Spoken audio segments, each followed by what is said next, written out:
C'était l'une des promesses de campagne de François Hollande, les emplois d'avenir, des contrats subventionnés par l'État pour lutter contre le chômage chez les jeunes.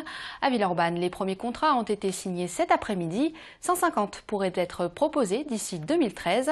Pour en savoir un peu plus, on retrouve le maire villeurbanais Jean-Paul Bret en compagnie de Jean-Marc Roffa. Nous sommes ici devant le Grand Lyon avec Jean-Paul Bret. Alors vous êtes le premier signataire de non pas de ce contrat d'avenir, mais bien de cet emploi d'avenir. C'est quoi un emploi d'avenir? Un emploi d'avenir, c'est effectivement un contrat de travail qui est proposé à des jeunes qui ont moins de 26 ans, qui sont pour la plupart d'entre eux, même si ce n'est pas une condition absolue, peu ou pas diplômés. Qu'est-ce qui vous engage entre vous et eux? Il y en a eu deux, donc on l'a vu tout à l'heure. Ils nous engagent, si vous voulez, un certain nombre d'objectifs que nous donnons à travers ces contrats.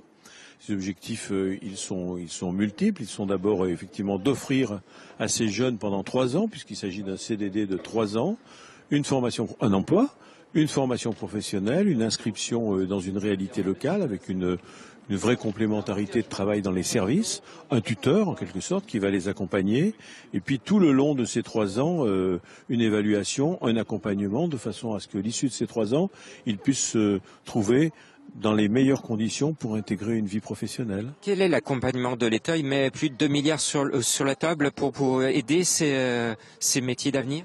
L'État, je ferai la comparaison par rapport à un emploi, il apporte 75% de la rétribution, qui est une rétribution au SMIC de chacun de ces emplois. Et la ville complète avec le quart restant, mais elle apporte beaucoup plus d'une certaine manière en matière de ressources humaines et en accompagnement, ce que je viens de vous indiquer. Alors Michel Mercier a dit tout à l'heure que de son côté c'était 700 contrats de ce type. Il faut parler quand même du privé, il n'y a pas que les institutions qui sont concernées? Ce sont les institutions et les associations. Pour l'instant, ces contrats ne sont pas étendus au secteur des entreprises privées. Justement, les associations, qu'est-ce qu'elles peuvent faire? Quel est leur profit? Les associations, elles peuvent s'inscrire de la même manière qu'une collectivité, donc elles auront le même cahier des charges.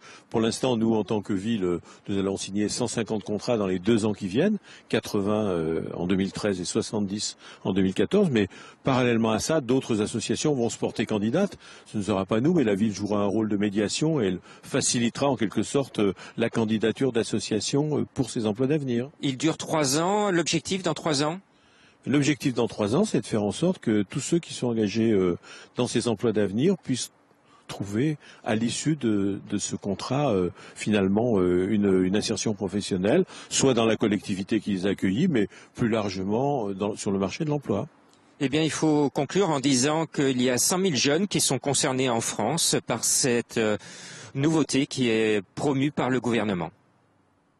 Merci beaucoup Jean-Marc.